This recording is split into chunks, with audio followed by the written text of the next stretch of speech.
பொதுவாக ஒரு உள்ளரங்கு நிகழ்ச்சி என்று வந்தாலே, அது மண்டபம் என்று வைத்தாலும் வேற எந்த இடத்துல வச்சாலும், ஜும்மாவுடைய உரையை தவிர, அதுவும் உள்ளரங்கு தானே, அதுல ஜும்மாவுல பேசிட்டாங்கன்னா ஜும்மா பாலா போயிடும். பயான் பண்றவங்களுக்கும் பாலா போயிடும், மக்களுக்கும் போயிடும். நன்மை பாலாயிரும் பேசினவங்களுக்கு. அதுல கூட பாத்தீங்கன்னா இந்த வீடியோ பெண்கள் பகுதியில போகாது. சில ஜும்மா பயான் பண்ற இடத்துல ஸ்கிரீன் போட்டு அந்த பக்கம் அவங்க இருப்பாங்க, அது மாடியில இருப்பாங்க, அங்க வெறும் சவுண்டு தான் போகும். பேசணும்னு முடிவெடுத்தவங்கள தடுக்கவே முடியாது, பேசிக்கிட்டா இருப்பாங்க. இந்த கோழி கதை ஒன்று சொல்லுவாங்க.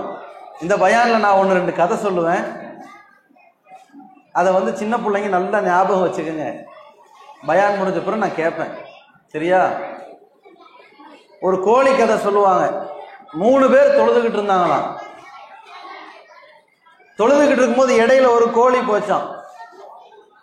அப்போ ஒரு ஆள் சொல்லிச்சான், தொழுதுகிட்டு இருக்கிற ஒரு ஆள் சொல்லிச்சான், அதோ கோழி போகுதுன்னு.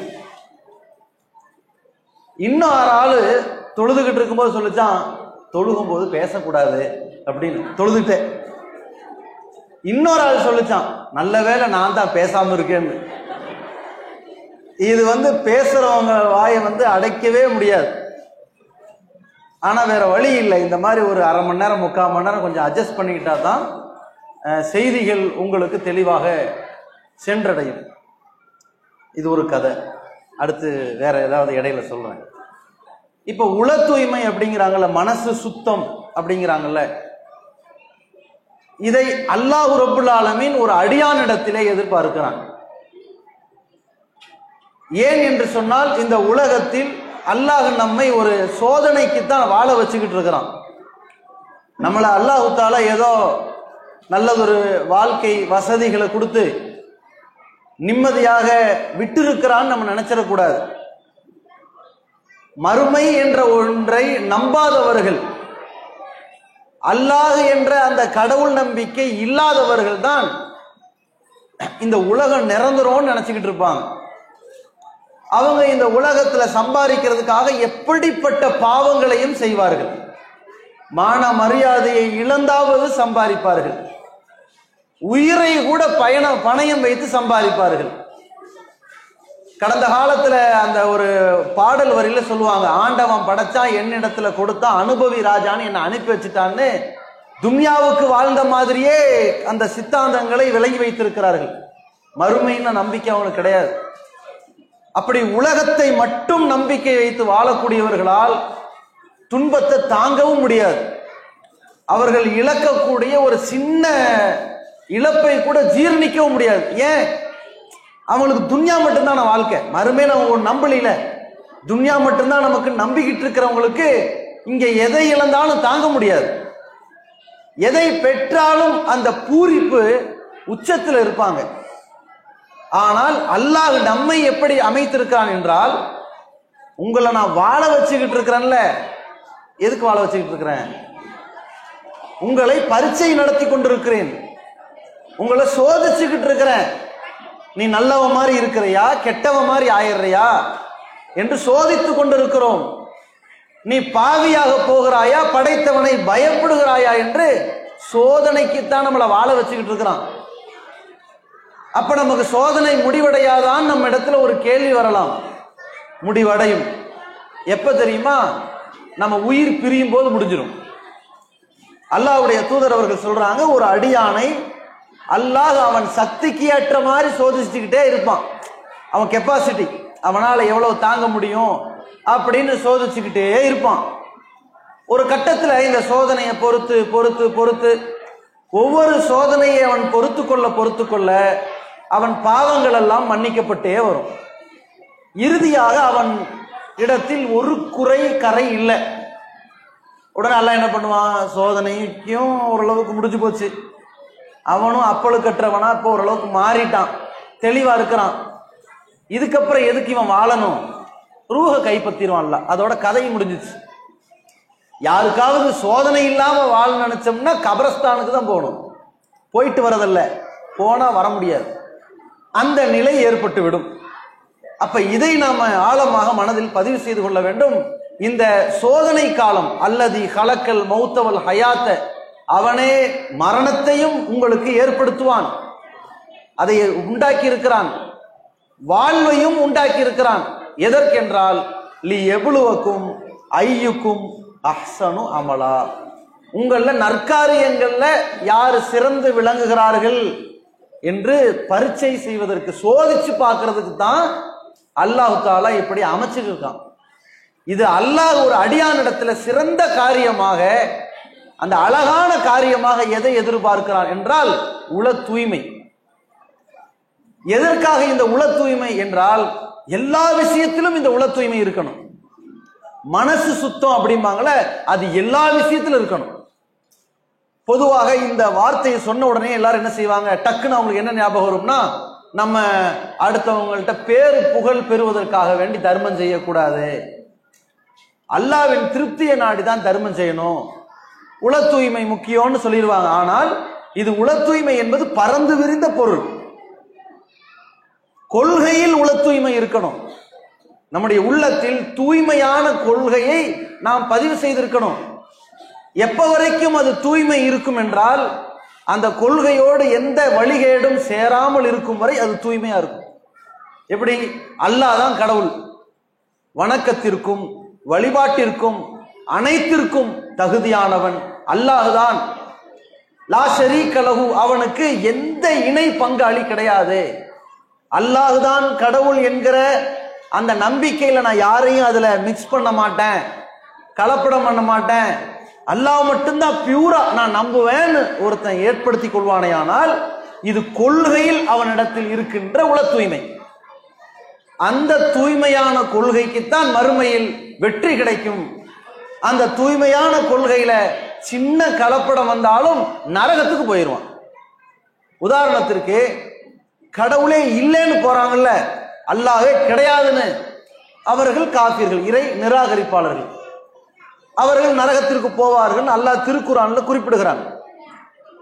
அதே நேரத்தில் அல்லாஹ்வும் இருக்கிறான், அல்லாஹ்வும் கடவுள், பெரிய பெரிய மகான்கள் எல்லாம் நம்மை பாதுகாப்பார்கள், நமக்கு அருள் புரிவார்கள், நமக்காக வேண்டி நோய் நிவாரணம் செய்வார்கள். அங்க போய் உடம்பு சரியில்லைன்னா அங்க போய் வேண்டிக்கிட்டோம், தர்கால வேண்டிக்கிட்டோம்னா சரியாயிரும்.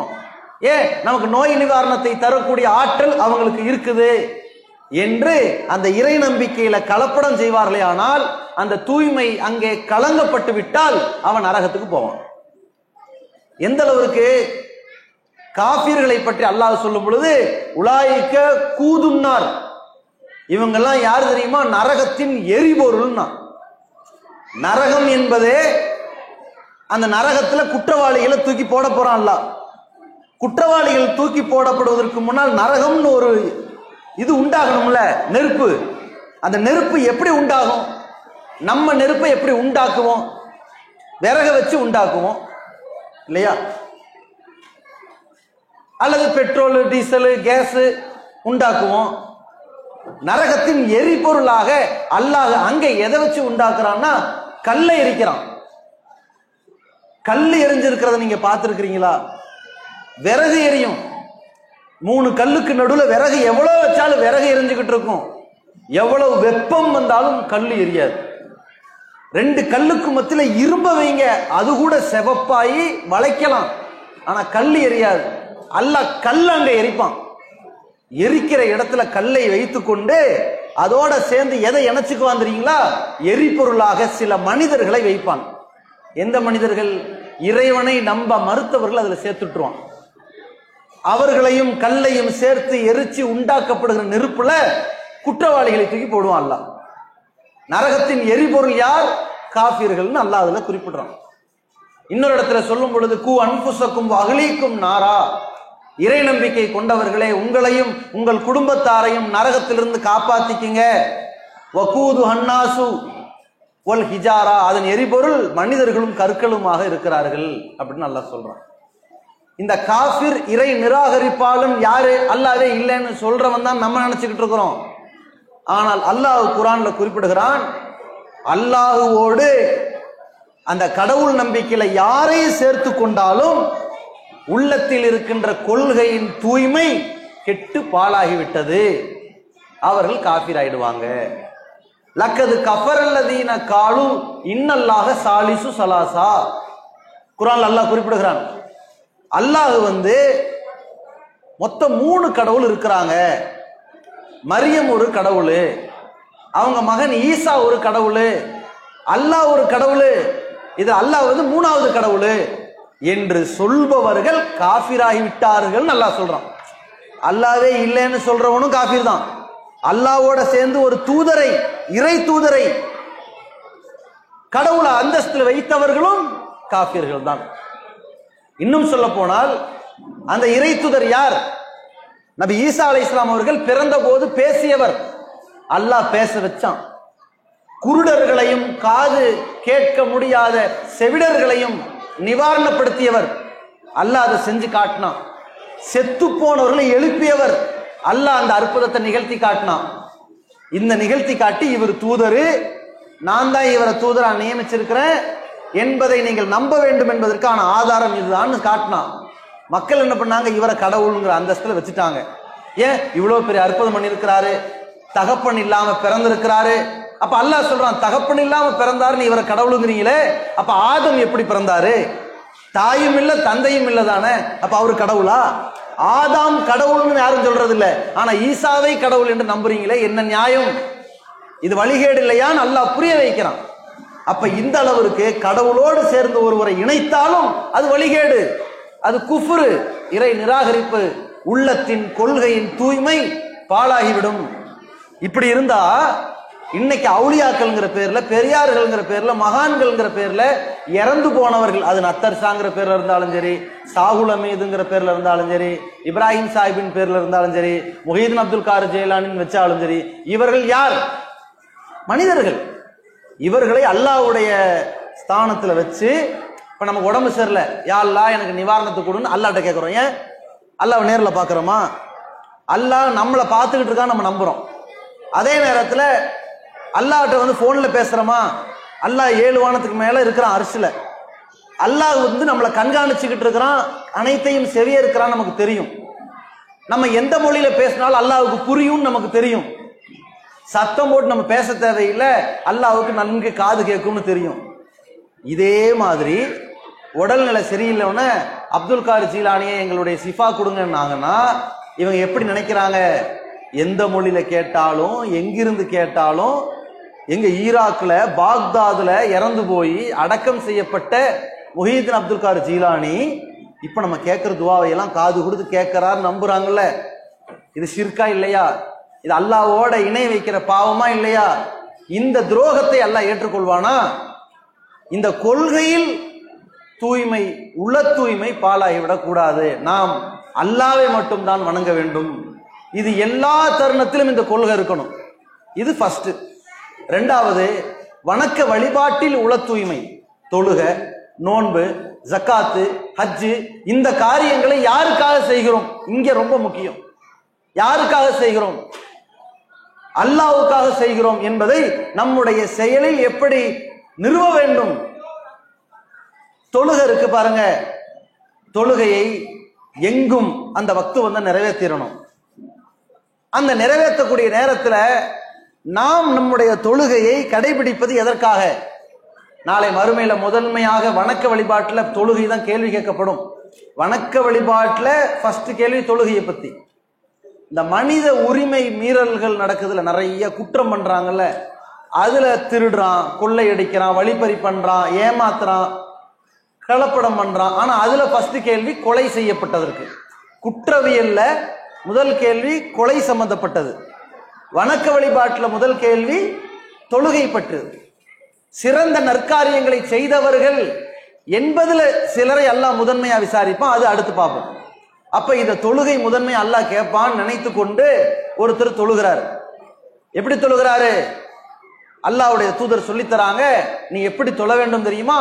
அன் தாபுதல்லாஹ்க அன்னக்க தராஹு, நீ அல்லாஹ்வை பார்த்துக்கிட்டு இருக்கிற மாதிரி நினைச்சு தொழு.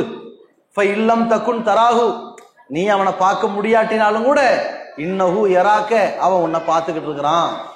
அல்லாஹ் பார்த்துக்கிட்டு இருக்கிறான்னு ஒருத்தன் தொழுகும் பொழுது இவர் யாருக்காக இந்த தொழுகை நிறைவேற்றுகிறார்? மறுமைக்காக, அல்லாஹ்வுக்காக. இது உள தூய்மை. நம்ம தொழுதோம்னா 4 பேர் நம்மளை பார்த்து பெரிய வணக்கசாலின்னு சொல்வார்கள் என்ற எண்ணம் நம்ம உள்ளத்துல வந்தா தூய்மை பாழாயிருச்சுன்னு அர்த்தம், கலப்படமாயிருச்சுன்னு அர்த்தம். 4 பேர் நம்மளை புகழ்வார்கள், அல்லது தொழுகாட்டி கேள்வி கேட்பாங்க, வீட்டுல இதே டார்ச்சர் பண்றாங்க, வேற வழி இல்ல தொழுதுட்டு போயிருவோம் என்கின்ற மனசுல செய்வார்கள், ஆனால் நன்மை இல்லாம போயிடும். அப்ப நாம எப்படி பக்குவப்படணும் என்றால், யாரு சொன்னாலும் சொல்லாட்டியும் சரி நம்ம அல்லாஹ்க்காக தொழுகணும். யாரு பார்த்து புகழ்ந்தாலும் இகழ்ந்தாலும் சரி, புகழும் செய்வாங்க இகழும் செய்வாங்க. இவன் லேட்டா தொலை வரான், இவன் நேரமா தொலை வந்துடுறான், இவன் வேற வேலையே இல்லை போல பள்ளியிலே கிடக்கிறான் என்று தொழுகிறவனை திட்டவும் செய்வார்கள். இவன் பிழைக்க தெரியாதவன் பள்ளியில் இருக்கிறான் தொழுகிறவனை திட்டுறாங்கல்ல. அதே மாதிரி அவர் மாதிரி ஒரு ஆள் இருக்க முடியுமா, பள்ளிவாசலே கிடக்கிற புகழவும் செய்யறாங்கல்ல. யாருடைய ஏச்சுக்கோ பேச்சுக்கோ புகழுக்கோ இந்த வணக்கம் இருக்கக்கூடாது, அல்லாஹ்வுக்காக இருக்கணும்னா அது தூய்மை. இதுல ஒரு வேளை அடுத்தவர்கள் பார்க்கிறாங்கன்னு சரி செய்வோமே, ஆனால் இவன் யாருடைய திருப்தி எதிர்பார்க்கிறான்? அல்லாஹ்வின் திருப்தியா இந்த மனிதர்களின் திருப்தியா என்று உடஞ்சிருதுல்ல. இந்த அல்லாஹ்வுடைய திருப்தியோட மனிதர்களை சேர்க்கிறான்ல, இது பெரும் பாவத்துல போய் தள்ளிடும். அப்ப இந்த தூய்மை கெட்டுரும். தர்மம் செய்கிறார்கள், தர்மம் செய்யும் பொழுது அதுல என்ன மனிதனுடைய மனநிலை வரும்? செய்யற காரியத்துல பெரிய தியாகத்துல அது ஒண்ணு. சும்மாவா? கஷ்டப்பட்டு சம்பாதிக்கிற காசை புத்தி கூர்மையா அதை சேமிச்சு வச்சு அதன் மூலமாக பொத்தி பொத்தி வச்ச காசை ஒருவர் காசு கேட்கும் பொழுது, யாசகமாக கேட்கும் பொழுதோ, கல்விக்காக கேட்கும் போதோ, மருத்துவத்துக்காக கேட்கும் போதோ, இன்ன பிற அவசர தேவைக்கு கேட்கும் போதோ, அல்லது ஒரு பள்ளிவாசல் கட்டுமானத்துக்கு கேட்கும் போதோ, அல்லது இது போன்ற நற்பணிகள் தொடர்ந்து நடைபெறுவதற்கு அந்தந்த நிகழ்ச்சியில கூட கேட்பாங்க. அப்படியோ ஏதோ நம்ம எடுத்து போடும் போது அந்த நேரத்துல நம்முடைய உள தூய்மை என்னன்னு அல்லாஹ்வுக்கு தெரியும். அவன் எப்படிப்பட்டவன்? இன்னஹு அலீமுன் பிதாத்தி சுதூர், உள்ளங்களில் உள்ளவற்றை அவன் நன்கு அறிபவனாக இருக்கின்றான். மனிதர்கள் அறிய மாட்டார்கள். ஆனா நம்ம என்ன நினைக்கிறோம்? இந்த அல்லாஹ்வின் திருப்தியின் மூலமாக நாம செய்யற இந்த தர்மம் அளவு இருக்கு பாருங்க, 10 ரூபாயா இருந்தாலும் சரி, இந்த அளவு அல்லாஹ் பார்க்கவே மாட்டான், தூய்மையை தான் பார்ப்பான். குவாலிட்டி என்ன தூய்மை? அவன் கையில பணம் வச்சிருக்கிறான், அவனுக்கு இப்போ சிறந்த தர்மம் என்னன்னு ரசூலுல்லாஹ் சொல்றாங்க. அந்த சத்தக்க வ அந்த சஹீஹுன் ஷஹீஹுன் தக்ஷல் ஃபக்ர். நீ பொருளாதார தேவை நெருக்கடியா இருக்கும் போது கையில நிதியை வைத்துக் கொண்டு இதை தர்மம் பண்ணிட்டா நம்ம ஓட்டாண்டி ஆயிருவோமோன்னு நீ பயப்படும் போது ஒரு தர்மம் பண்றியே, அதான் சிறந்த தர்மம். என்கிட்ட 10 கோடி ரூபா இருக்கு, ஒருத்தர் கேட்டா இருந்தா ஒரு 1000 ரூபாய் எடுத்து கொடுக்கறது கஷ்டமா? அதுக்கு மனசு வேணும், ஆனால் அது கஷ்டம் இல்லை. ஆனா ஒருத்தர்கிட்ட இருக்கிறதே 100 ரூபா தான், அதை வச்சு நிறைய தேவைகள் அவரு மனக்கணக்கில் வச்சிருப்பாரு. ஆனா அவர் என்ன பண்றாரு? அதுல இருந்து ஒரு 10 ரூபாயை கொடுக்கணும்னு நினைச்சிட்டாரு பாருங்க. எதற்காக இந்த ஒரு தாராள மனம்? அல்லாஹ்ட்ட நன்மை எதிர்பார்க்கணும். அல்லாஹ் அதை தன் வலக்கரத்தில் சேமித்து வைத்து கொஞ்சம் கொஞ்சமாக வளர்த்து மலை மாறி நமக்கு கூலி தருவான்னு ரசூலுல்லாஹ் சொல்லியிருக்கிறாங்க. அப்ப நம்ம அல்லாஹ்வின் திருப்திக்காக செய்யணும்னு செய்வார்களே, ஆனால் அந்த இடத்துல தூய்மை சரியா இருக்கு. மனிதர்கள் பார்க்கிறாங்க, ஒரு ஈகோ இடிக்குது, பக்கத்துல உள்ளவங்க 1000 ரூபாய் கொடுத்துட்டாங்க, நம்ம ஒரு 500 ரூபாயாவது கொடுக்கல, நம்ம கௌரவம் என்ன ஆகுறது? இப்போ அந்த இஹ்லாஸ், அந்த தூய்மை உடையும். சரி ஒரு 500 ரூபாய் கொடுங்க, நான் ஆலைக்கு தரேன், கடன் வாங்கியாவது கொடுத்துருவாங்க. ஏன்? எதை? அந்த ஸ்டேட்டஸ் பாழாயிடக்கூடாது அப்படின்னு நினைப்பார்கள். தர்மம் செய்கிற பொழுது ஒரு பில் புக்கை கொடுக்கும் போதும் சரி, பில் புக்கை வாங்கி திருப்பி பார்ப்பார்கள், இவங்க எவ்வளவு கொடுத்தாங்க, இவங்க எவ்வளவு கொடுத்தாங்க. ஒரே 1000 ரூபாய் 2000 ரூபாய் இருந்துச்சுன்னா இவன் 100 ரூபாய் எழுதவே மாட்டாரு. இவரால் முடியாவிட்டாலும் ஒரு 1000 ரூபாய் எழுதுவார். அதனால சில பேர் என்ன செய்வாங்க, பில் புக்கை கொடுப்பாங்க, முதல் கையெழுத்தே அவங்களா தான் இருக்கும். அவர் பின்னாடி பார்ப்பாரு, ஒண்ணுமே இருக்காது, வேற யார்ட்டையும் வசூல் பண்ணல, நீங்க தான் முதல்ல. இப்ப என்ன பண்றது, எவ்வளவு எழுதுறது? அப்ப இந்த மாதிரி எல்லாம் மாட்டிக்குவாங்க. ஆனால் எதிர்பார்ப்பு என்ன? அப்படி உதவி செய்கிற நேரத்தில் என்ன வரும்? அந்த உதவி செய்யக்கூடிய தருணத்தில் உதவி பெறுபவர்கள் புகழணும்னு விரும்புவாங்க. இந்த மாதிரி பொருளாதார தேவைப்பட்டுருச்சு, எங்களுக்கு தான் இருக்கவே இருக்காங்க, நீங்க இருக்கிறீங்கல்ல, நீங்க நினைச்சதை எல்லாம் செஞ்சிருவீங்கல்ல, உங்களால முடியாத எதுவுமே இல்லையில, அந்த தைரியத்தில் உங்கள்கிட்ட வந்துட்டோம், நீங்க பார்த்து செய்யுங்க இப்படின்ற ஒரு வார்த்தை சொல்ல சொல்ல இங்கிருந்து ஏதோ ஐஸ் கட்டி வச்ச மாதிரியே இருக்கும். அப்படியே மனசெல்லாம் குளிர்ந்துரும். எவ்வளவு பெரிய நெருக்கடியா இருந்தாலும் கையில காசை இல்லை, ஒரு 10,000 எழுதிக்கிங்க, சில ஒரு வாரத்தில் தந்துடுறேன்ற வரைக்கும் அந்த வாக்கு கொடுத்துருவாங்க. ஏன்? அவர் பெற்ற புகழாரம் இல்ல. அப்படியெல்லாம் புகழாதீங்க, இன்ஷா அல்லாஹ் என்றால் தருவேன். இந்த தன்னடக்கம் வராது. அதே நேரத்தில் கொடுத்து விட்ட நேரத்தில் என்ன வரும்? இது யாருக்காவது தெரிஞ்சாகணுமே, ரகசியமா செஞ்சா என்ன அர்த்தம்? அது எவ்வளவு ரூபாய் கொடுத்துருக்கோம்? 10,000 கொடுத்துருக்கோம், யாருக்காவது தெரியணுமா இல்லையா? இல்ல ஒரு 5,000 ரூபாய் கொடுத்துருக்கோம், இல்ல ஒரு 1,000 ரூபாய் கொடுத்துருக்கோம், ஒண்ணுக்கு 10 பேர்ட்ட சொல்லியாவது செய்யணுமே, என்னடா பண்றது அப்படின்னு வாண்டடா போய் இந்த பாருங்க, அந்த பையன் போறான்ல, அவன் படிக்கிறதுக்கு நான் தான் ஒரு 5,000 ரூபாய் கொடுத்தேன், இதை கேட்டிருக்கவே மாட்டாங்க, அதை வாண்டடா சொல்லி அது 4 பேர் தெரியணும் இல்லை, ஏன் கஷ்டப்பட்டு செஞ்சிருக்காருல என்று எதிர்பார்த்துட்டார்களே. ஆனால் இந்த உள்ளத்துல யாருடைய திருப்தியை இணைக்கிறாங்க? அல்லாவின் திருப்தியோட மனிதர்களின் அற்பமான அந்த புகழை சேர்த்துக்கிட்டாங்க. போச்சா? ஆனா இந்த பணத்தை கொடுத்தவன் யாரு? அவனா? 4 பேரை கூப்பிட்டு இங்க வாங்க, அதோ அந்த உதவி கேட்டு போறாருல, அவங்களுக்கு நீங்க முடிஞ்சா செய்யுங்க அப்படின்னு சொல்றதோடு நிறுத்தினா தப்பில்லை. ஏன்ட்டி வந்தாங்க, அல்லாவுடைய அருளால் நான் ஒரு 25,000 போட்டேன், நம்ம கொடுக்காம இருக்கோம், நம்ம கை அப்படி இருக்காது இல்ல அப்படிங்கிற மாதிரி அவர் விட்ட போட்டார்னு வைங்க, இவன் யாரு காசு? இந்த 25,000 இந்த சொல்றமே அந்த ஆள் காசா? இவங்க காசு. இதை கொடுத்தவன் யாரு? அல்லாஹ். அல்லாஹ் ரப்புல் ஆலமீன் தர்மம் செய்ய சொல்லும் போது கூட ஒரு அதிகாரத்தோட சொல்லுவான். எப்படி சொல்லுவான்? அன்ஃபிகு மிம்மா ரஸக்னாக்கும், நாம் கொடுத்தவற்றிலிருந்து தர்மம் செய்யுங்க, செலவு செய்யுங்கம்மா. அதாவது ஓம்பனம் இல்ல. இப்ப நம்ம சொல்லுவோம்ல, 10,000 கொடுத்துட்டு இல்ல ஒரு 1,000 கொடுத்து, நான் உனக்கு ஒரு நேற்று ஒரு 1,000 ரூபாய் கொடுத்தல, ஆமா அதுல ஒரு 200 ரூபாய் அவனுக்கு கொடு, 200 ரூபாய் கொடுன்னா சப்ஜெக்ட் முடிஞ்சிடும். நேற்று ஒரு 1,000 ரூபாய் கொடுத்தலப்பா, அவனுக்கு 200 ரூபாய் கொடுனா அதிகாரம் சேர்ந்து வந்துடும். நம்ம தான் கொடுத்தோம், நான் சொல்றத கேளு, நீ யார தலையிடுறதுக்கு, கொடுக்கறத குடுறாங்கிற இத்தனை கட்டளை உள்ள இருக்கு. அந்த மாதிரி அல்லாஹ் தஆலா அன்ஃபிகு மிம்மா ரஸக்னாக்கும், நாம் உங்களுக்கு கொடுத்திருக்கிறோம்ல, செலவு பண்ணுங்க அப்படின்னா, நீ சம்பாதிச்சது நினைக்காத, உனக்கு சம்பாதிக்கிற அருளை கொடுத்ததுன்னா, அப்ப ஏன் திருப்திக்காக நீ செலவு பண்ணு, நீ பண்றையா இல்லையான்னு பாக்குறதுக்கு தான் சொத்தை கொடுத்திருக்கிறேன். அந்த நேரத்துல இதை சோதனையா கொடுத்திருக்கிறேன், நீ ஏன் அதை செய்யாம கஞ்சத்தனம் பண்றேன்னு அல்லாஹ் விசாரிப்பான். இதற்காக தர்மம் செய்தால் அது உள தூய்மை. 4 பேர்கிட்ட தெரியற மாதிரி செய்வார்களே, ஆனால் தெரிந்து செய்யறது தப்பு கிடையாதுங்க, தெரியணும் என்று செய்யறது. அதாவது நம்ம ஒரு தர்மம் செய்யறோம், ஒரு ஆளுக்கு தெரிஞ்சு போச்சு, அது தப்பு இல்ல. 4 பேர் பார்க்க மாட்டாங்களான்னு பார்த்து, எங்க எல்லாரும் கவனிங்களேன், ஒரு 5,000 ரூபாய் இப்படி, சரியா? இதான் தப்பு. அப்ப அல்லாஹ் தன் திருமறை குர்ஆன்ல குறிப்பிடுகிறான், யா அய்யுஹல்லதீன ஆமனு, இறை நம்பிக்கை கொண்டவர்களே, லா துபுத்திலு சதகாத்திக்கும் பில் மன்னி வல் அதா, சொல்லி காட்டி உங்கள் தர்மங்களை பாழாக்கி கொள்ளாதீர்கள். வல் அதா, துன்புறுத்தி. நம்மள்ட்ட ஒருத்தர் வேலை செஞ்சுட்டு இருப்பாரு, அவங்களுக்கு நாம ஏதோ ஒரு உதவி செஞ்சிருப்போம், நெருக்கடியில கை கொடுத்திருப்போம், அதை சொல்லி காட்டி, அது செஞ்சல நீ எனக்காக இதை செய், அன்னைக்கு அது செஞ்சல எனக்காக அப்படி செய் என்று சொல்லி அவர்களை டார்ச்சர் பண்றதுக்கு இந்த தர்மத்தை காரணம் காட்டிராதீங்க. ஏன்? அரபி மொழியில ஒரு பழமொழி சொல்வார்கள், அல் இன்சானு அபுதுல் இன்சான், மனிதன் உபகாரத்துக்கு அடிமைன்னு. ஒரு உதவி செஞ்சுட்டாங்கன்னா அவர்களுக்கு முன்னாடி வளைஞ்சு கொலைஞ்சு நெளிஞ்சு ரொம்ப பவ்யமான நெருக்கடிக்கு ஆளாயிருவாங்க.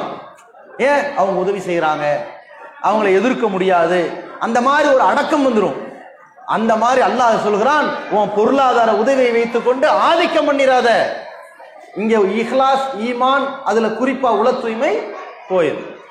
அதே மாதிரி ஹஜ்ஜி, இந்த ஹஜ்ஜுங்கிற ஒரு நற்காரியம் இருக்கு பாருங்க, இது இறை வழியில செய்யக்கூடிய ஒரு காரியம், செய்யக்கூடிய இபாதத்துகள்லயே சிரமமான காரியம். திருக்குர்ஆன் ரசூலுல்லாஹி ஸல்லல்லாஹு அலைஹி வஸல்லம் அவர்கள் இஸ்லாத்தை பற்றி சொல்லும் பொழுது, ஷஹாதத்து அல்லா இலாஹ இல்லல்லாஹ் வ அன்ன முஹம்மது ரசூலுல்லாஹ், அல்லாவை தவிர எந்த கடவுள் இல்லை என்று சாட்சியா உறுதியா நம்பணும். தூதர் நபிகள் நாயகம் முகமது நபி நம்பு. வ இக்காமி ஸலாத், தொழுகை நிலைநாட்டு. வ ஈதாயி ஸகாத், ஸகாத் வழங்கு. வ ஸௌமு ரமலான், ரமலான்ல நோன்பு வைப்பது. வல் ஹஜ்ஜுல் பைத்தி இனிஸ்ததா இலைஹி சபீலா, இயன்றால் ஹஜ் செய்வது.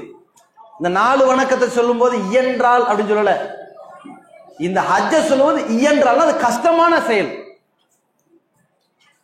அந்த வணக்கத்தை நிறைவேற்றுறதுக்கு ஒவ்வொரு ஊர்ல உள்ளவங்களுக்கு ஒவ்வொரு வகையான தொகை செலவாகும்.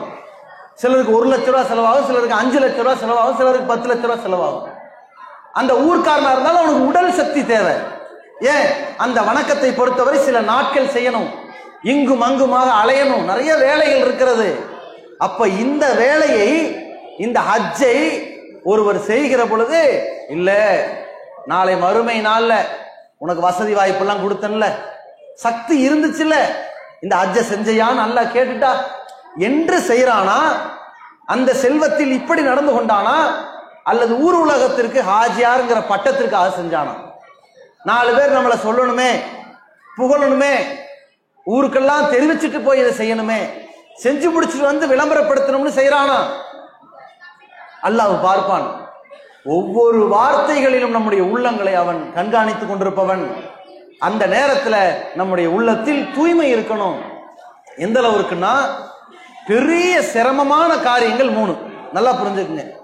அதனால தான் மறுமை நாள்ல இவ்வளவு சிரமமான தியாகங்களை செய்தவர்களை முதன்மை அல்லாஹ் விசாரிக்கிறான். நான் ஃபர்ஸ்டே சொன்னேன், வணக்க வழிபாட்டில் முதல் கேள்வி எதை பத்தி? தொழுகை. மனித உரிமை மீறல்களில் முதல் கேள்வி கொலை. சிறந்த காரியங்கள்ல முதல் கேள்வி என்று எத்தனையோ சிறந்த காரியங்கள் பண்ணியிருப்பாங்கல்ல, அந்த சிறந்த தியாகங்கள்ல முதன்மையாக அல்லாஹ் 3 விஷயங்களை தான் கேட்பான். அது என்ன 3 விஷயம்? சஹீஹ் முஸ்லிம் என்ற ஹதீஸ் நூல்ல பதிவு செய்யப்பட்டிருக்கிற ஒரு செய்தி. இன்ன அவ்வளன் நாசி யுக்லா யௌமல் கியாமா அலைஹி, மறுமை நாளில் ஒரு அடியான், மனிதர்களிலேயே முதன்மையாக ஒரு அடியான் பேசி முடிக்கப்படுகிற பிரச்சனை எதுவாக இருக்கும் தெரியுமா? தியாகம் தொடர்பா, சிறந்த நல்ல காரியம் தொடர்பா எதை பத்தி இருக்கும் என்றால், ரஜுலுன், ஒரு மனிதர் வருவார், உஸ்து ஷஹீத, இந்த மார்க்கத்திற்காக உயிர் நீத்தவர்.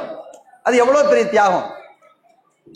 உயிர் நீத்தல். நம்ம ஏதோ சும்மா ஒரு போஸ்டர் ஒட்டி இருப்போம், நோட்டீஸ் கொடுத்துருப்போம், இங்க சேரை போட்டிருப்போம், போட்ட சேரை எடுத்து வச்சிருப்போம். இது தியாகம் தான். நம்ம நேரத்தை ஒதுக்கி உடல் உழைப்பு செய்யறோம். இதில் உச்சகட்டம் என்ன? அல்லாவுக்காக ரத்தம் சிந்திடுறது இல்லையா? தன்னுடைய மனைவியை விட்டுட்டு, பிள்ளைங்களை விட்டுட்டு, சொத்தை எல்லாம் விட்டுட்டு, சேமிச்சு வச்சதெல்லாம் விட்டுட்டு, எதையும் எதிர்பார்க்காம, மவுத்து அதுவா வர்றது வேற, வாண்டடா போர்க்களத்துல போய் நின்று வாழ்வா சாவாங்கிற கேள்விக்குறியாகி, அந்த போர்க்களத்துல ஒருவேளை எதிரிகள் வீழ்த்தினா அந்த எதிரிகளின் தாக்குதல் நம்முடைய கண்ணை பறிக்கலாம், காதை பறிக்கலாம், தொண்டையை பறிக்கலாம், மொத்த உடலை துண்டு துண்டா வெட்டிட்டு போகலாம் அல்லாவுக்காக. அப்படின்னு ரத்தம் சிந்துறது எவ்வளவு பெரிய காரியம்! சஹாபாக்கள் எவ்வளவு தியாகம் பண்ணாங்க. அந்த தியாகத்தை இன்றைக்கு பேசும்போது அதோட ஒப்பிட முடியாம பேசுறமே, அந்த தியாகம் தான் முதல்ல வந்து நிற்கும். ஷஹீது தான் முதன்மையான விசாரணை வந்து நிற்கும். அந்த ஷஹீதுகள் வருவார்கள். அல்லாஹ் அவர்களுக்கு வழங்கிய அருட்கொடைகளை எல்லாம் காட்டுவான். என்ன அருட்கொடை? ஷஹீதுகள்கிட்ட என்ன அருட்கொடை காட்டுவான்? போர் செய்கின்ற யுக்தி, அதெல்லாம் அவங்களுக்கு கற்றுக் கொடுத்த அருள், உடல் பலம், குதிரை வீரம். குதிரை பயணிக்கிறது பெரிய வீரம். அது குதிரைங்கிறது சாதாரணமா இல்லை. ரசூலுல்லாஹி ஸல்லல்லாஹு அலைஹி வஸல்லம் காலத்துல கடிவாளம் இடப்படாத குதிரையில போனாங்கன்னு சொல்லுவாங்க. குதிரைங்கிறது வேகமா போகும்போது ஒரு கால் தான் தரையில படும், பாக்கி 3 கால் மேல போயிடும். அந்த வேகத்துல போய்கிட்டே இருக்கும்போது 1 மத்த 3 மேல, 1 3 மேல, இப்படி மாறி மாறி மாறி மாறி போகும். சவுண்டு கட்ட கட்ட கட்ட கட்ட கட்டன்னு போகும் பாருங்க. அதை வச்சுதான் ஹெச்பின்னு மோட்டார் பேரெல்லாம் வைக்கிறான்ல. ஹெச்பின்னு என்னது? ஹார்ஸ் பவர், குதிரை வேகம். அது அந்த ஆற்றலை வச்சுதான் எல்லா மோட்டாரையும் கண்டுபிடிப்பான், இந்த வேகத்தை சொல்லுவான். அந்த குதிரையினுடைய வேகத்தை பாருங்கள். குதிரை மேல ஒருத்தன் உட்கார்றான், விழுகாத அளவுக்கு உட்காரணும்னா கடிவாளம் தேவை. கடிவாளமே இல்லாம உட்கார்ந்து இருக்காங்கன்னா உடல் பலம். அந்த 2 காலும் அந்த குதிரையை இறுக்கி பிடிச்சு உடம்ப ஒரு ஆட்டும் போது அசையாம போறாங்கன்னா எவ்வளவு பெரிய இரும்பு மாதிரி உடல் இருக்கும். ரசூலுல்லாஹ் கிட்டத்தட்ட 55 வயசு. அப்ப குதிரையில ஏறி போறாங்க. இங்க ஒரு 55 வயசு ஆள் குதிரையில சொல்லுங்க, தனியா புல்லட் ஏறவே முடியாது. இங்க குதிரையில ஆட்டோமேட்டிக் தான், அதுவே ஏற முடியாது. ஆனால் குதிரையில வேகமா போயிட்டு வராங்கன்னா அவ்வளவு வீரம். இதெல்லாம் அல்லாஹ் கொடுத்த அருள். அல்லாஹ் ஷஹீதுகள்கிட்ட காட்டுவான், உனக்கு வீரத்தை கொடுத்துருக்கிறேன், ஆற்றலை கொடுத்துருக்கிறேன், போர் தொழில்நுட்பத்தை கொடுத்துருக்கிறேன், எல்லாம் இருந்துச்சுல்ல, நீ இந்த மார்க்கத்துக்காக அல்லாஹ்வுக்காக நீ என்ன பண்ண?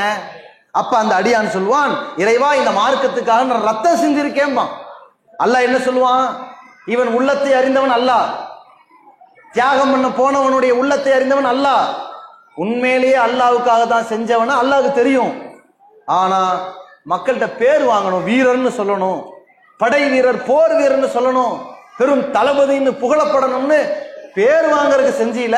இப்போ கீழே உங்களைத்தான் எல்லாரும் புகழ்ந்து தள்ளிட்டாங்கல, அப்புறம் எதுக்கு உனக்கு சொர்க்கம்? நீ வாங்க வேண்டியது துனியால வாங்கிட்டீல என்று சொல்லி அவர் முகம் குப்புற தரத்தரவென்று இழுக்கப்பட்டு நரகத்திலே தூக்கி எறியப்படுவார். பட்ட கஷ்டமெல்லாம் வீணாயிச்சு பாத்தீங்களா? ஷஹீதா போனவங்க எவ்வளவு பெரிய கஷ்டப்பட்டாங்க. உலகத்திலையும் சொத்தை இழந்து, சொந்தங்களை இழந்து, வீடு வாசலை எல்லாம் இழந்து, தன்னுடைய இளமை காலத்தையே இழந்து, ரத்தம் செதி பரிதவிச்சு போய் செத்து கிடந்து, அதுவும் அந்த உடல் தெரிஞ்சாதான் கொண்டு வந்து புதைப்பாங்க. துண்டு துண்டா போனா அதுவும் கிடைக்காது. இன்னைக்கு எத்தனையோ வரலாற்றுல சில பேரை பேசும்போது அவர்கள் எங்க அடக்கம் செய்யப்பட்டாங்கன்னு தெரியலன்னு பேசுறாங்கல்ல. அப்படி வெடிச்சு செதறனா சாம்பலா போயிருவானே, எல்லாத்தையும் இழந்து மறுமையில சொர்க்கத்தை பெற முடியலையே. காரணம் என்ன? உள்ளம் தூய்மை இல்லை. அதே மாதிரி இன்னொரு சாரார் இந்த தியாகத்தை புரிஞ்சுக்கணும். உயிரை கொடுத்தவனே நரகத்துக்கு போறான்னா, நாம இந்த துன்யாவில் கொஞ்சம் உதவி செஞ்சிருப்போம், அர்ப்பணிச்சிருப்போம், நேரத்தை ஒதுக்கி இருப்போம், உடல் உழைப்பால் ஏதோ நற்காரியத்தில் ஈடுபட்டிருப்போமே. ஆனால் பேருக்கோ பதவிக்கோ 4 பேர் புகழ்வதற்கோ கிடையாது. அல்லாஹ் திருப்தி கொள்வான் என்பதற்கு தான் இருக்கணும். அதே மாதிரி இன்னொரு சாரார் யாரு? நபி ஸல்லல்லாஹு அலைஹி வஸல்லம் சொல்றாங்க,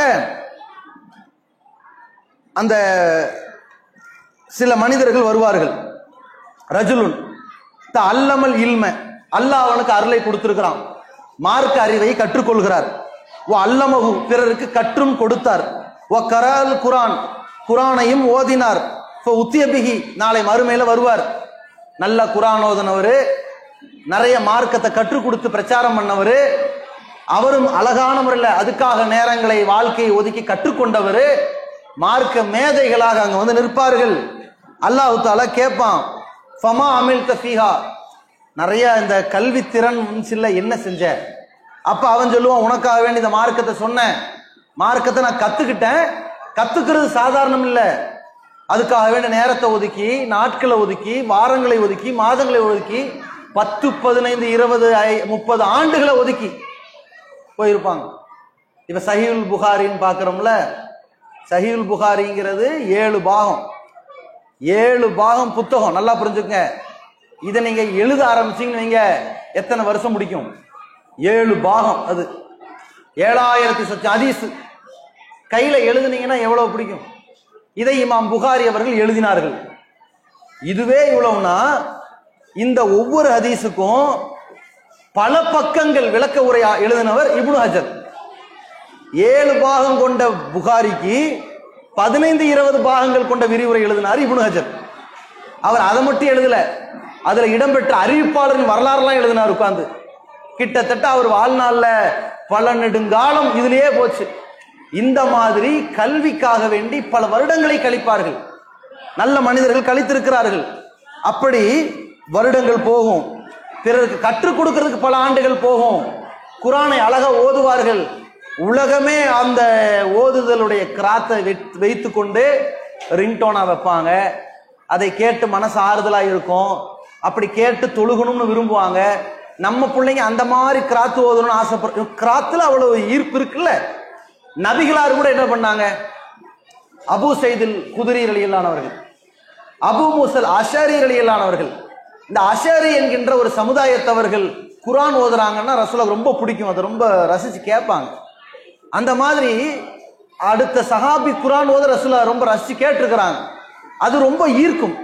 ஆனால் இதை வைத்து கொண்டு 4 பேர் நம்மளை புகழணும், பயானா நம்ம பயான் தான் நல்லா இருக்குன்னு சொல்லணும், நம்ம பயானுக்கு தான் தேவைன்னு நம்மளை அழைக்கணும், நம்ம இடத்துல நம்மளை விட யாரையும் உயர்த்தி பேசிடக்கூடாது, நம்மளை மட்டமாகவும் பேசிடக்கூடாது என்று சொல்லி இந்த கல்வியை வைத்து உள தூய்மை அல்லாஹ்வின் திருப்தியை நாடிதான் இந்த பணியை செய்யறோம், இந்த பணியை கற்றிருக்கிறோம் என்ற நம்பிக்கையில சின்ன களங்கம் வந்துச்சுன்னு வைங்க, நம்ம பட்ட கஷ்டமெல்லாம் பாழா போயிடும். ஏன், ஒண்ணுமே படிக்காதவர்கள் மார்க்கத்தை பயான கேட்டு திருந்தி சொர்க்கத்துக்கு போயிட்டு இருப்பாங்க. இவன் படிச்சு மக்களை படிக்க வச்சு பிரச்சாரம் பண்ணி நரகத்துக்கு போறதுக்காக செஞ்சான். இத எவ்வளவு உழைப்பு நஷ்டமா போச்சு பாத்தீங்களா? இதே மாதிரி நஷ்டவாளிகளை அல்லாஹ் சொல்கின்றான். அந்த மனிதர் அழைக்கப்படுவார். வஸல்லாஹு லஹு அலைஹி, வஸல்லாஹு அலைஹி, அல்லாஹ் அவருக்கு நிறைய விசாலமா செல்வத்தை கொடுத்து, வஅதாஹு மின் அஸ்னாஃபில் மால், சொத்து சோகத்தை எல்லாம் கொடுத்துருக்கிறான், ஏராளமான செல்வத்தை கொடுத்துட்டு அல்லாஹ் அந்த வள்ளலை கூப்பிட்டு கேட்பான், நிறைய பணம் இருந்துச்சுலப்பா, என்ன செஞ்ச? அது சோதனைக்கு தானே. நம்மளுக்கு பணம் வர்றதும் சோதனை, நம்மள்ட்ட இருந்து பணம் பறிபோகிறதும் சோதனை. பறிபோகும் போது நீ அல்லாஹ்வை நினைக்கிறியா, வரும்போது அல்லாஹ்வை நினைக்கிறியா? அல்லாஹ்வுக்காக வந்ததை கொடுக்குறியா அல்லது இழந்ததை அல்லாஹ்வுக்காக பொறுத்துக்கிறியா? இதுதான் சோதனையே. இது அல்லாஹ் ஒவ்வொரு ஆளும் ஒவ்வொரு மாதிரி சோதிப்பான். இப்போ செல்வந்தனை அல்லாஹ் விசாரிப்பான், நிறைய காசு இருந்துச்சுல என்ன பண்ண? இவன் சொல்லுவான், உனக்காக நான் அள்ளி அள்ளி கொடுத்தேன்பான். ஆனா அல்லாஹ் என்ன செய்வான்? இல்ல, மக்கள்கிட்ட வள்ளல்னு பேர் வாங்கத்தானே செஞ்ச, சொல்லிட்டாங்கல்ல, அப்புறம் இங்க வந்திருக்க, நரகத்துக்கு போம்பான். பாருங்க, சாதாரணமா தர்மம் ஒரு ஜும்மாவுல மற்ற இடங்கள் ஒரு தர்மம் பண்ணவங்களுக்கு கூட ஒரு இதுல டப்பாலையோ ஒரு உண்டியிலையோ 1 ரூபா 5 ரூபா 10 ரூபா போட்டவங்களுக்கு கூட உள்ளம் சுத்தமா இருந்தா அல்லாஹ் கூலி வழங்கிடுறான் சொர்க்கத்தை. ஆனா 1000 10,000 1 லட்சம் போட்டவன் நிலைமை நரகத்தை கொடுக்குறான்னா பெரிய முதலீடு, ஆனால் ஏற்படுகிறது இழப்பு. காரணம் என்ன? உள்ளம் தான் பிரச்சனையா இருக்குது. இந்த இடத்துல நம்ம யோசிச்சு பார்க்கணும். இன்னைக்கு எத்தனையோ பெரிய செல்வந்தர்கள் ஏமாற்றம் அடைந்து விடுகிறார்கள். எதுல? அற்பமான புகழை எதிர்பார்த்து மறுமை இழந்துடுறாங்க. அல்லாஹ் சொல்கின்றான், பல் தூசிருனல் ஹயாத்து துன்யா, இந்த உலக வாழ்க்கையை நீங்கள் பேராசை கொள்கிறீர்கள், வல் ஆகிரத்து கைரும் அபுக்கா, மறுமை தான் சிறந்ததா இருக்குது, அதுதான் நிரந்தரமா இருக்கும். இந்த உலகத்தை நம்பாதீங்க. இப்ப நம்ம தர்மம் பண்ண 1 லட்ச ரூபா கொடுத்தோம், ஆகா ஓகோண்டு போவாங்க. பக்கத்துல ஒருத்தர் 2 லட்ச ரூபா கொடுத்தாங்கன்னா நம்மளை கஞ்ச பையன்னு பேசுவார்கள்.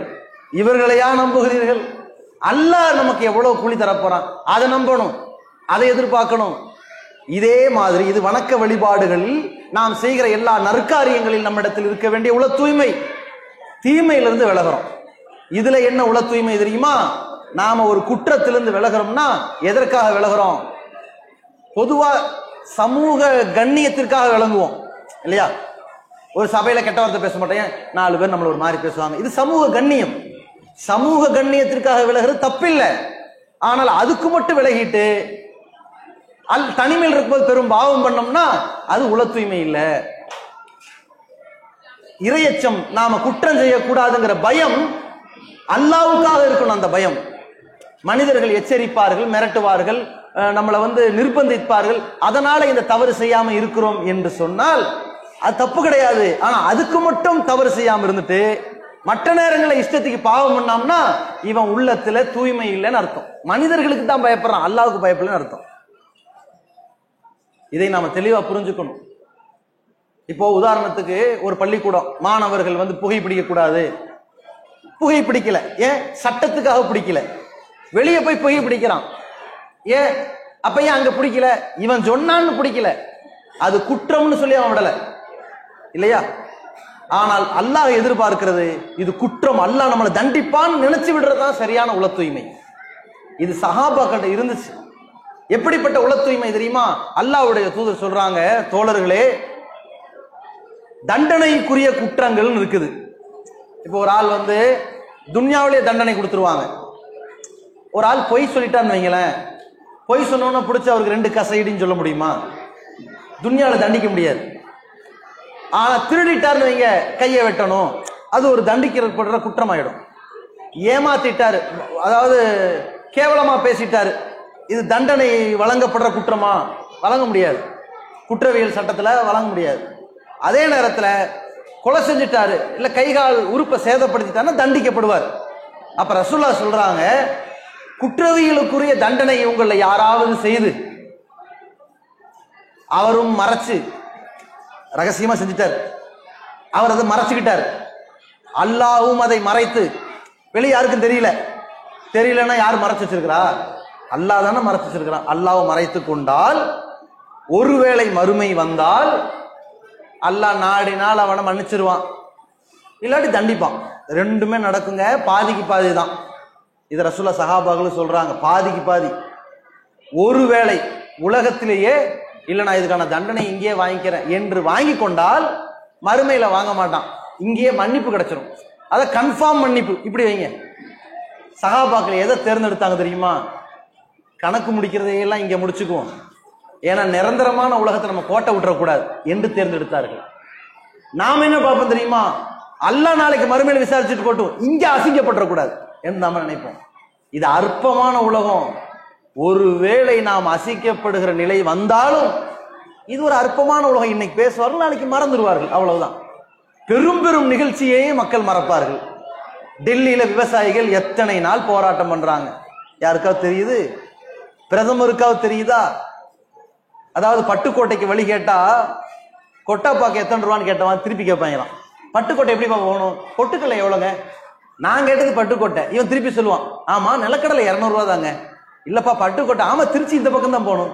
இல்ல பட்டுக்கோட்டை, காலையில் நான் இட்லி சாப்பிட்டேன். எப்படி? கேள்வி ஒண்ணு பதில் வேறு. விவசாயிகள் எல்லாம் போராடுறாங்க, ஒரு ஏக்கருக்கு இவ்வளவு ரூபா நிர்ணயம் பண்ணுங்க, எங்களுக்கு ரொம்ப கஷ்டமா இருக்குது, நீங்க நிர்ணயம் பண்ணி இருக்கிற காசு பத்தல, அதை ஜாஸ்தி பண்ணி கொடுங்கன்னு. மோடி சொல்றார், என் உயிரே போனாலும் நாங்கள் நிர்ணயம் செய்த தொகையை குறைக்க மாட்டோம். அவன் குறைக்க வேணாம்னா கேட்டான், கூட்டித்தான் கேட்டான். இருக்கிற தொகையை குறைக்கவே முடியாது, என்னமோ விவசாயிகளின் போராளி மாதிரி ஒரு பேசுவார். சொல்லிட்டு இருக்காரா இல்லையா? விவசாயிகளின் நலன் காக்கத்தான் நாங்கள் சட்டமே போட்டிருக்கிறோம். பிரச்சனையே அதுதான், ஏன்டா சட்டம் போட்டிருந்தா பிரச்சனை.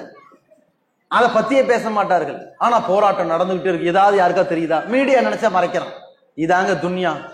வமல் ஹயாத்து துன்யா இல்லா மத்தாவுல் குரூர். இந்த உலக வாழ்க்கை என்பது ஏமாற்றும் வசதிகளை கொண்டது. இந்த உலகத்துல ஒரு வேளை ஒரு மனிதன் அசிங்கப்பட்டான்னு வைங்க, இன்னைக்கு அசிங்கப்படுவோம், நாளைக்கு அது தெரியவே தெரியாது, யாருக்கும் மறந்துடுவார்கள். ஆனால் இதற்காக வேண்டி மறுமையை இழந்துடக்கூடாது இல்லையா? அங்க அசிங்கப்பட்டான்னா நிரந்தரமா தண்டிக்கப்பட்டுருவானே, அதைத்தான் யோசிக்கணும். இதை சஹாபாக்கள் யோசித்தார்கள். எப்படி தெரியுமா? ஒரு நாள் நபி ஸல்லல்லாஹு அலைஹி வஸல்லம் ஒரு நபித்தோழரை போய் நலம் விசாரிக்கிறாங்க. அவரு பறவை குஞ்சு மாதிரி அப்படியே ஒடுங்கி போய் இருந்தார், உடலே அப்படி ஆயிடுச்சு. அப்ப ரசூலுல்லாஹ்வே கேட்டாங்க, ஏன்பா நீ ஏதாவது அல்லாஹ்ட்ட துவா எதுவும் செஞ்சுட்டியா? அப்படி கேட்டாங்க, துவா செஞ்சுட்டியா ஏதாவது? அப்ப அந்த அடியார் சொன்னார், ஆமா. என்ன துவானா, யா அல்லாஹ் நாளை மறுமையில வந்து என்ன தண்டிக்கிறதுன்னு ஏதாவது இருக்குமானால், குற்றம் இருக்குமானால் அந்த தண்டனை அங்க கொடுத்துறாத, அது என்ன மாதிரி தண்டனையை கொடுப்பி அது இங்க கொடுத்துருன்னு கேட்டார். அல்லாஹ் என்ன பண்றான், இங்க கணக்கு தீக்கிறதுக்காக அப்படியே கொடுத்து கொடுத்து கொடுத்து அவர் அப்படி ஆயிட்டார். அப்ப ரசூலுல்லாஹ் சொன்னாங்க, நீ அப்படி கேட்காதப்பா, அப்படி விரும்பாத. அல்லாஹ்ட்ட வந்து ரப்பனா ஆத்தினா ஃபித் துன்யா ஹஸனா, இறைவா எங்களுக்கு இந்த உலகத்துல நல்லது கொடு, ஒஃபில் ஆখিরাতি ஹஸனா, மறுமையிலே நல்லதையே கொடுத்துரு, வக்கீனா அதாபன்னார், நரகத்திலிருந்து காப்பாத்திரு, இப்படி வேணாலும் கேளுன்னு சொல்லி கொடுத்துட்டு போனாங்க. நீ அதை கேட்காத இதை கேளுன்னு சொல்லி கொடுத்தாங்க. ஆனால் அதுல என்ன படிப்பினை, அந்த சஹாபி எப்படிப்பட்டவரா இருக்காரு பாத்தீங்களா? அங்க வேணாம், இங்க மாட்டிக்குவோம், தப்பில்லை, இங்க அசிங்கப்படுறது பிரச்சனை இல்லை, அங்க அசிங்கப்படக்கூடாதுன்னு நினைச்சாரு பாருங்க. இதுதான் இறையச்சம். நாம் குற்றத்திலிருந்து விலகுவதும் அல்லாஹ்வுக்காக இருக்கணும், நன்மையை செய்வதும் அல்லாஹ்வுக்காக இருக்கணும். இதுதான் பரிபூர்ணமான உள தூய்மை. அப்படிப்பட்ட தூய்மை உடையவர்களுக்குத்தான், அந்த இறையச்சம் உள்ளவர்களுக்குத்தான் நாளை மறுமை நாள்ல சொர்க்கம் கிடைக்கும். ரசூலுல்லாஹ் என்ன சொன்னாங்க? இறை வசனத்தை நினைவுபடுத்துகிறார்கள், வல் ஆகிபத்து லில் முத்தகீன், இறுதி முடிவு இறையச்சம் உள்ளவர்களுக்குத்தான் சாதகமாக அமையும். அது என்ன இறுதி முடிவு? யாரை வைத்தும் சொர்க்கவாசி நரகவாசி தீர்மானிக்க முடியாது. போர்க்களத்துல ஒரு சஹாபியை பார்த்து நபி இன்னொரு சஹாபி சொல்றாங்க, இவர் சொர்க்கவாசின்றார். போர்ல அவ்வளவு வேகமா வீர தீரமா போர் செய்யறார், இவர் சொர்க்கவாசின்றார். அப்ப ரசூலுல்லாஹ் சொன்னாங்க, அப்படி சொல்லாத, ஒரு நரகவாசினாங்க. ஏன்னா ரசூலுல்லாஹ்க்கு இறைவன் இருந்து செய்தி வந்துருச்சு. அப்போ ரசூலுல்லாஹ் இதை சொன்னாங்கன்னா அது இறைவன் இருந்து செய்தியை பெற்றுதான் சொல்லுவாங்க. அப்படி இருக்கும்போது நம்ம இவரை சொர்க்கவாசி நேரம் அந்த அளவுக்கு போரும் பண்றாரு, தியாகம் பண்றாரு, இவரே அந்த நிலைமைக்கு போறாருன்னு இவரை வாட்ச் பண்ணிக்கிட்டே இருக்கிறாரு. ஒரு கட்டத்துல பார்த்தா எதிரியினுடைய ஆயுதம் இவர் உடலை கடுமையா தாக்குனது வழி தாங்க முடியாம ஒரு ஈட்டியை நிப்பாட்டி அவர் அதுல விழுந்து தற்கொலை செஞ்சுக்கிறார். அப்ப ரசூலுல்லாஹ் பார்த்தா, அல்லாஹுதான் சத்தியத்தை கொண்டு உங்களை அனுப்பினான், நீங்கள் இறை தூதர் தான் என்று நான் தெளிவா நம்புறேன், நீங்க சொன்னதுதான் அங்க நடந்திருக்குது அப்படின்னு சொல்லி சொன்னார். அப்ப ரசூலுல்லாஹ் சொன்னாங்க, ஒரு அடியான் சொர்க்கத்துக்கும் அவனுக்கும் இடையில ஒரு ஜான் தான் இருக்கும், அந்த காரியத்தை செஞ்சுக்கிட்டே போவான், சொர்க்கவாசி மக்கள் பேசுற மாதிரியே இருக்கும், ஆனா கடைசியில ஸ்லிப்பாய் நரகத்துக்கு போய் விழுந்துருவான். ஒரு மனிதன் நரகத்துக்கு அவனுக்கும் அவ்வளோ இருக்கும் நெருக்கம், கடைசியில என்ன பண்ணதுல இந்த பக்கம் திரும்பிடுவான் ரசூலுல்லாஹ் சொல்றாங்க. அப்படி சொன்ன செய்தியில நம்ம யோசிக்கலாம், என்னடா இது, நம்ம நல்லபடியாவே செயல்பட்டு போனாலும் நம்ம கடைசி காலத்துல ஒருவேளை தப்பா போயிட்டோம்னா நரகத்துக்கு போயிருவோமா? அப்ப எதுக்கு நம்ம நல்லது பண்ணிக்கிட்டு இருக்கிறது? அப்ப சொர்க்கத்துக்கு போறதுக்கு என்னதான் வழி என்றால் ஒரே ஒரு வழி, உள தூய்மை தான். நாம என்ன நல்லது பண்ணாலும் சரி அல்லாஹ்வுக்கு தான் பண்றேன், எந்த தீமையிலிருந்து விலகினாலும் சரி அல்லாஹ்வுக்காகத்தான் பயந்து விலகிறேன் என்ற தக்குவாவும் உள தூய்மையும் இருந்தால் கடைசி மௌத்து வரைக்கும் நம்ம தவற